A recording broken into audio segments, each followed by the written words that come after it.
Je vais vous faire mon top 10 de mes jeux vidéo préférés. Alors j'attends au tournant Xabab TV pour voir ce qu'il va en penser. J'espère qu'il va valider tout ça. J'en doute. Tout d'abord, en numéro 10, je mets One Piece Ultimate Cruise SP. J'aime beaucoup le fait de voyager avec Luffy, de rencontrer tout l'équipage et d'améliorer son bateau. Chez les poissons, tout ça, j'adore ce côté vraiment aventure. Vraiment aimé, ça me dérangerait clairement pas de le refaire. Je trouve qu'il a pas mal vieilli. Je suis un peu moins fan du 2, c'est un peu redondant. En numéro 9, je mets un jeu PC. J'ai passé des heures sur ce jeu. Grand Fantasia. J'avais adoré. Ça fait un peu Final Fantasy avec les Kubo. On peut choisir différents types de classes, clergé, mage, guerrier. Et ce que j'aimais bien, c'était, je crois, avec le clergé, on pouvait se transformer en animaux et j'aimais beaucoup. Pour avoir fait à peu près pratiquement toutes les classes, les musiques étaient cool. On était vraiment dans un monde ouvert où la map était interminable. En numéro 8, je sais que Xabab TV aime particulièrement ce jeu, que plutôt un bon point. Detroit Become Human. Sorry. J'aime beaucoup ce jeu. J'en ai marre qu'on crache dessus en fait.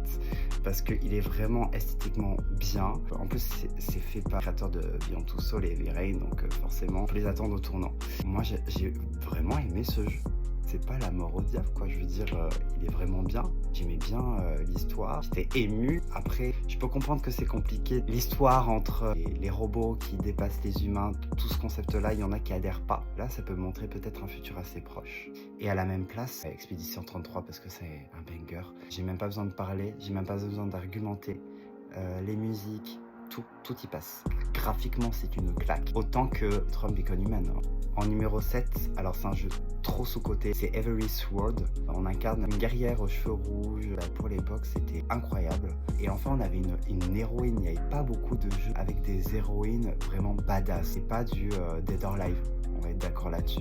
Le boss final, il était impossible à faire. J'avais l'impression de retomber clairement des boss de Final Fantasy ou Kingdom Hearts. En numéro 6, il y en a qui vont juger. Je mets Hogwarts Legacy. J'ai pris une claque monumentale en étant grand fan d'Harry Potter. Et c'est pas juste le fanboy qui parle. La première fois que j'ai fait la visite dans le château, c'était quelque chose. Le seul point négatif, la dernière monture qui arrive tellement tard, j'ai adoré. Pour dire, je les platine.